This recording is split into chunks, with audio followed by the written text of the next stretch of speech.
মৃত্যুৰ পিছতে একাংশ লোকে জুবিন গাৰ্গক টুকুৰা টুকুৰকৈ বিক্ৰী কৰিবলৈ নেৰিলে।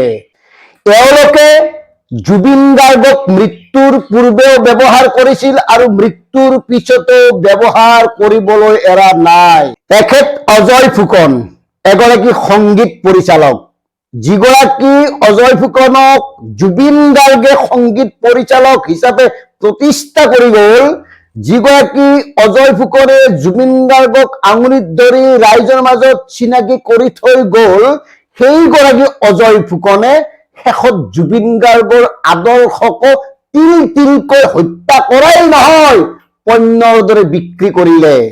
এই অজয় ফুকনে অসমৰ মাননীয় মুখ্যমন্ত্ৰী ডাঙৰীয়াক শুভেচ্ছা জনালে। তাত আমাৰ কবলৈ একো নাই, কাৰণ মন গলে অজয় ফুকনে মুখ্যমন্ত্ৰীক সন্তুষ্ট কৰিবলৈ নাচি দিবও পাৰে, তাণ্ডৱ নাচিব পাৰে, আমাৰ তাতো আপত্তি নাই, যি মন যায় তাকে কৰিব পাৰে। কাৰণ এগৰাকী মুখ্যমন্ত্ৰীক যিকোনো মানুহে শুভেচ্ছা জনাব পাৰে, তেওঁ চোৰেই হওক বা দাগাবাজেই হওক, তেওঁ লম্পটে হওক বা ছয়তানে হওক, ভালেই হওক বা বেয়াই হওক, প্ৰত্যেকেই মুখ্যমন্ত্ৰী ডাঙৰীয়াক শুভেচ্ছা জনোৱাৰ অধিকাৰ আছে। অৱশ্যে ইয়াত এটা কথা, মুখ্যমন্ত্ৰী ডাঙৰীয়াই কিছুমান লোকৰ শুভেচ্ছা গ্ৰহণ নকৰাটো উচিত। আমি এই কথাখিনি এইকাৰণে কলো, এই অজয় ফুকনে কেইদিনমান আগতে বংগৰ গায়িকা মৰ্মিতা মিত্ৰই জুবিন গাৰ্গৰ গীত এটা ভুলকৈ গোৱাৰ বাবে গোচৰ ৰুজু কৰিছিল, আৰু আজি এওঁ জুবিন গাৰ্গৰ আদৰ্শকে হত্যা কৰি দিলে। জুবিন গাৰ্গৰ কাষত থাকি প্ৰতিষ্ঠা লাভ কৰা অজয় ফুকনৰ এই কামটোত আমি গৰিহণাই নহয় তীব্ৰ ধিক্কাৰ জনাইছো। আৰু অজয় ফুকনে ৰাজহুৱাভাৱে ক্ষমা খুজিব লাগে, আৰু যদি ক্ষমা নোখোজে তেতিয়াহ'লে জুবিন প্ৰেমী ৰাইজে অজয় ফুকন নামৰ এই সংগীত পৰিচালক গৰাকীক বৰ্জন কৰিব লাগে। ইমানেই কথা। আমি আগতেও কৈছো, শুভেচ্ছা জনোৱাত লৈ আমাৰ আপত্তি নাই, কিন্তু এয়া কি? কিয় মুখ্যমন্ত্ৰীৰ হাতত তুলি দিয়া হল জুবিন গাৰ্গৰ ফটো সম্বলিত শুভেচ্ছা পত্ৰ?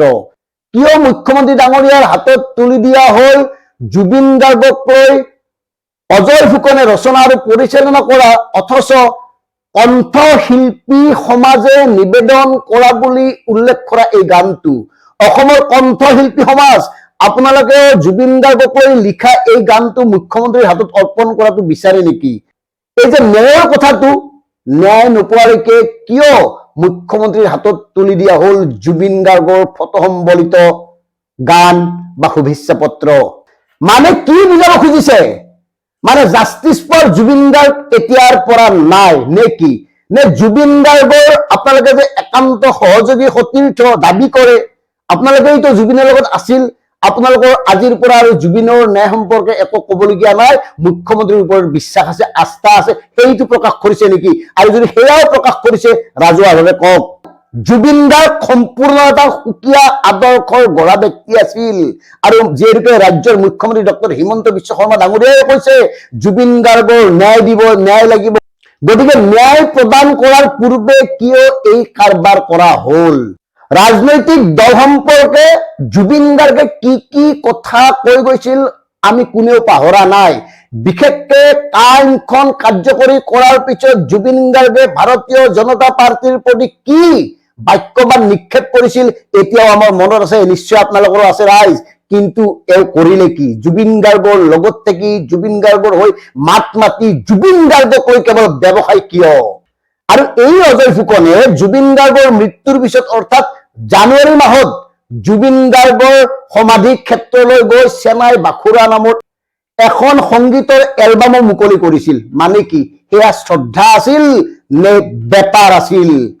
যদি আপোনালোকে জুবিন গাৰ্গৰ আদৰ্শক শ্ৰদ্ধা কৰিব নোৱাৰে, জুবিন গাৰ্গৰ আদৰ্শ মানি চলিব নোৱাৰে, তেতিয়াহ'লে জুবিন গাৰ্গৰ ন্যায়ৰ কথা কোৱা নৈতিক অধিকাৰ আপোনালোকৰ নাই।